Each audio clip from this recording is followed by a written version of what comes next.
Sa Re Ga Ma Pa senior season 5ல கடந்த வாரம் நடந்திருக்கக்கூடிய single பசங்க அப்புறம் சரிகமபா ஷோவோட சங்கமம் ஷோல சபேசன் பாடின விஷயங்கள் ஏன் டிவியில் டெலிகாஸ்ட் ஆகல அப்படிங்கிற கேள்வி நிறைய பேருக்கு வந்திருக்குது. அதுக்கு முக்கியமான காரணம் இதுதான் அப்படிங்கிற மாதிரி எக்கச்சக்கமான விஷயங்கள் இப்ப வெளிவந்திருக்கு. சரிகமபா சீனியர் சீசன் 5 இப்ப ஃபினாலே நோக்கி போயிட்டு இருக்கு. சுஷாந்திக்காவுக்கு பிறகு எந்த ஒரு நபர் ஃபினாலே சேர்ல போய் உட்கார போறாரு, செகண்ட் ஃபைனல்ஸா யார் வர போறாங்க அப்படிங்கிற மாதிரி எக்கச்சக்கமான எதிர்பார்ப்பு இருந்து வந்துட்டு இருக்கு.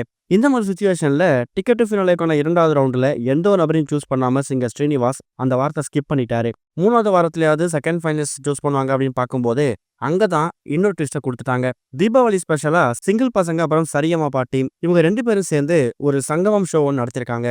இதுல பவித்ரா, இனியா, செந்தமிழன் இது மாதிரி முக்கியமான சில போட்டியாளர்கள் மட்டும்தான் பாடுறதுக்கான வாய்ப்பு கொடுக்கப்பட்டிருக்குதாம். சபேசன், சிவானி, அறிவழகன், பிரதீபா இவங்கெல்லாம் சிங்கிள் பசங்க ஷோல பெர்ஃபார்மன்ஸ் பண்ணலையா அப்படின்னு கேட்கும்போது இவங்களாமே பெர்ஃபார்மன்ஸ் பண்ணியிருக்காங்க. ஆனா நேரம் பற்றாக்குறை காரணமா இவங்களோட விஷயங்களை ட்ரிம் பண்ணிட்டு இனியா, செந்தமன், பவித்ரா இது மாதிரி 3 போட்டியாளரோட பெர்ஃபார்மன்ஸை மட்டும்தான் அதிகமாக காமிச்சிருக்காங்க. சனிக்கிழமை எபிசோட்ல ஸ்ரீனிவாஸ் சாருக்கு ஒரு பெரிய கௌரவம் கொடுக்கப்பட்டுச்சு அவங்க ஃபேமிலியை வச்சு. அதே மாதிரி சிங்கர் கார்த்திக் அப்புறம் சைதவி இவங்களோட பெர்ஃபார்மன்ஸும் பெருசா இருந்துச்சு. டிவி எதிர்கள் ஸ்பெஷல் ஜட்ஜா வந்திருந்தாரு. இனியாவோட பெர்ஃபார்மன்ஸை பார்த்துட்டு புகழ் தள்ளிட்டாரு. பவித்ரோட பெர்ஃபார்மன்ஸை பார்த்துட்டு பவித்ரா வாழ்க்கையில பல சோகம் இருந்தாலும் அவங்க பாட வந்திருக்காங்க ராகம் அப்படிங்கிற மாதிரி ரைமிங்ல எக்கச்சக்கான பாராட்டு மழையை கொடுத்திருந்தாரு.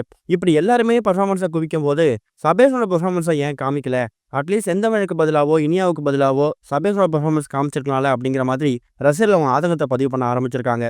முக்கியமான காரணம் என்னதான் இது ஒரு தீபாவளி ஸ்பெஷல் எபிசோடா இருந்தாலும் இனியா, பவித்ரா, செந்தமன் இவங்க எல்லாமே சூப்பரா பாடி ஸ்கோர் பண்ணி மக்கள்கிட்ட ஓட்டு வாங்கிறதுக்கான வாய்ப்பை பெற்றிருக்காங்க. அந்த ஒரு வாய்ப்பு அப்படிங்கிறது சபேசனுக்கு கொடுக்கப்படலை. அப்படியே ஒருவேளை சபேசனுக்கு அந்த வாய்ப்பு கொடுக்கப்பட்டு அவர் சரிகமபா ஷோல பாடியிருந்தாலும், அதாவது இந்த சிங்கிள் பசங்க சரிகமபா சங்கமத்தில் அவர் பாடியிருந்தாலும் அவர் பாடின விஷயங்களை டிவியில் டெலிகாஸ்ட் பண்ணல. ஒருவேளை இது அப்கமிங் வீக்ல செகண்ட் பார்ட்டா, அதாவது 2வது பகுதியை வெளியிட போறாங்களா, இல்ல அடுத்த வாரம் டிக்கெட் ஃபினாலே நடத்தி சபேசன்லாம் பாடியிருந்தாலும் அதை டெலிகாஸ்ட் பண்ணாம ஸ்கிப் பண்ண போறாங்களா அப்படிங்கிற மாதிரி ஒரு ஆதங்கத்தை ரசிகர்கள் பதிவு பண்ண ஆரம்பிச்சிருக்காங்க.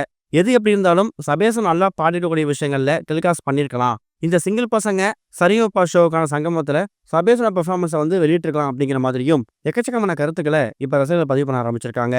இதை பத்தி நீங்க என்ன நினைக்கிறீங்க? பவித்ரா, இனியா, செந்தமிழன் இவங்களோட பெர்ஃபார்மன்ஸை மட்டுமே காமிச்சிட்டு சபேசனோட பெர்ஃபார்மன்ஸை காமிக்கிறத பத்தி நீங்க என்ன நினைக்கிறீங்க அப்படிங்கிறதையும் மறக்காம கமெண்ட்ல மென்ஷன் பண்ணுங்க.